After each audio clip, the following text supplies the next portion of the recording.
ముందుగా ఏటీవీ న్యూస్కు స్వాగతం. జోగులాంబ గద్వాల జిల్లా కేంద్రంలో 2 పడకల గదుల నిర్మాణ ప్రారంభానికి తెలంగాణ రాష్ట్ర రెవెన్యూ గృహ నిర్మాణ సమాచార శాఖ మంత్రి పొంగులేటి శ్రీనివాసరెడ్డి, మత్స్యశాఖ మంత్రి వాకిట శ్రీహరి, ప్రొబేషన్ శాఖ మంత్రి జూపల్లి కృష్ణారావు ముఖ్య అతిథులుగా హాజరయ్యారు.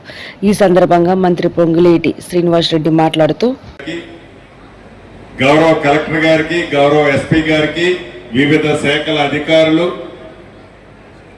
మీడియా మిత్రులు, నా కుటుంబ సభ్యులు, ఆడబిడ్డలు, అన్నదమ్ములు అందరికీ శిరస్సు వంచి పేరు పేరున హృదయపూర్వక నమస్కారాలు, వందనాలు. చాలా సంతోషం, చాలా శుభదినం. ఇప్పుడే ఎవరైతే నా ఆడబిడ్డలు గృహప్రవేశం చేశారో చేసిన ప్రతి ఆడబిడ్డకి గృహప్రవేశ శుభాకాంక్షలు కూడా ఈ వేదిక మీద నుంచి మీకు తెలియజేస్తూ, మీ దీవెనలతో వచ్చిన మన ప్రభుత్వం గౌరవ ముఖ్యమంత్రి రేవంత్ రెడ్డి గారి నాయకత్వంలో రాష్ట్ర ఆర్థిక పరిస్థితి బాగలేకపోయినా అభివృద్ధిని, సంక్షేమాన్ని 2 కళ్ళలా పేదవాడికి ఎక్కడా ఇబ్బంది కలగొద్దు, పేదవాడి దీవెనలతో మన ప్రభుత్వం వచ్చిందని తలంచి ఆనాటి 10 సంవత్సరాలలో పేదోడికి ఇల్లు ఇయ్యాలనే ఇంగిత జ్ఞానం కూడా ఆనాటి ప్రభుత్వానికి లేకపోతే, పేదోడికి ఇల్లిస్తే మనకేమి కమిషన్ వస్తుందని దుర్బుద్ధితో పేదోడికి ఇల్లు ఇవ్వాలి అనే సంస్కారం కూడా లేకపోతే, అదే కాళేశ్వరం కని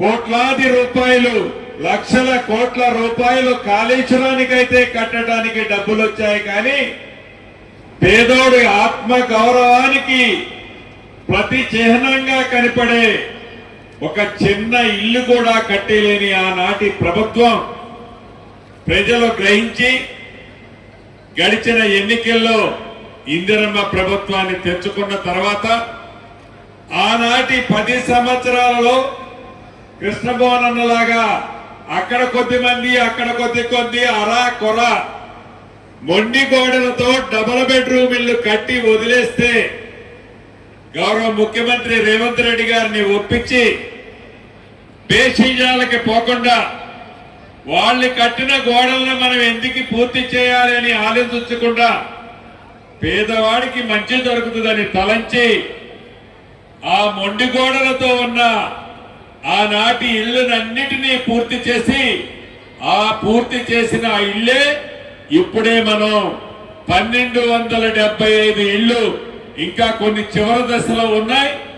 1275 ఇళ్లు పంచుకున్నాం, గోప్రవేశాలు చేసుకున్నాం, ఆడబిడ్డల ముఖంలో ఆనందాన్ని చూశాం.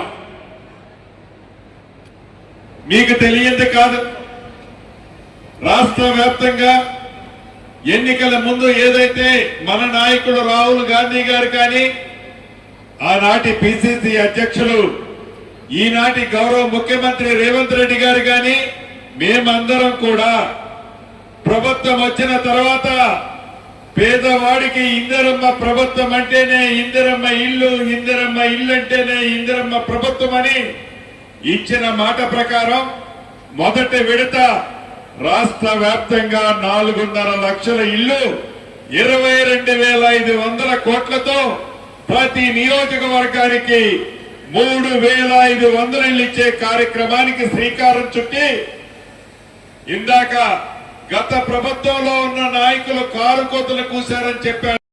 ఇంటి లెవెల్ను బట్టి అంటే బేస్మెంట్ కడితే 1,00,000, స్లాబ్ లెవెల్ కడితే మరొక 1,00,000, స్లాబ్ వేస్తే 2 లక్షలు, గోప్రవేశం అయిన తర్వాత మిగిలిన 1,00,000 మొత్తం కలిపి 5 లక్షలు ఇచ్చే కార్యక్రమం ప్రతి సోమవారం నాడు టెన్షన్ గా మీ ఖాతాల్లో మీ సెల్ ఫోన్ టింగ్ టింగ్ టింగ్ అంటూ డబ్బులని మీ ప్రభుత్వం ఇస్తున్న మాట నిజం కాదా అని అడుగుతున్నాను.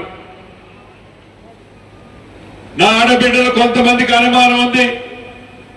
బాగానే చెప్పావు సీనియర్, మొదటి విడత ఇచ్చావు, గతంలో దొరగూడ మాయ మాటలు చెప్పి అదే మాటలు మాయం చేసి మోసం చేసి రెండోసారి ఓటేసుకున్నాడు. మొదటి విడత ఇచ్చి మళ్ళీ మాకు ఇయ్యపోతే మా పరిస్థితి ఏంటి అనేది నా ఆడబిడ్డలో కొంతమందిలో ఉంది. ఇది మీ దీవెనలతో వచ్చిన మన పేదోడి ప్రభుత్వం, ఇందిరమ్మ రాజ్యం. పేదోడి కష్టాలు తెలిసిన ప్రభుత్వం, పేదోడి ఆత్మ గౌరవానికి చిహ్నంగా కనపడే ఇల్లు ఇయ్యాలన్నది ఈ ప్రభుత్వం చిత్తశుద్ధితో ఉంది.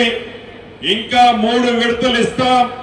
ప్రతి గ్రామంలో అర్హులైన పేదవాళ్లకి తప్పకుండా ఇందిరమ్మ ఇళ్లు ఇస్తాం.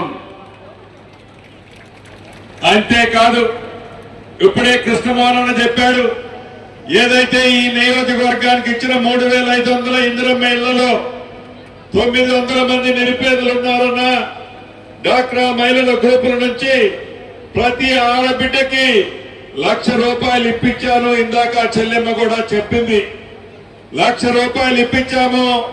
ఆ ₹1,00,000తో ఫౌండేషన్ కట్టిన తర్వాత ప్రభుత్వం నుంచి డబ్బులు వస్తా ఉన్నాయి. ఇల్లులు పూర్తి చేస్తున్నాం.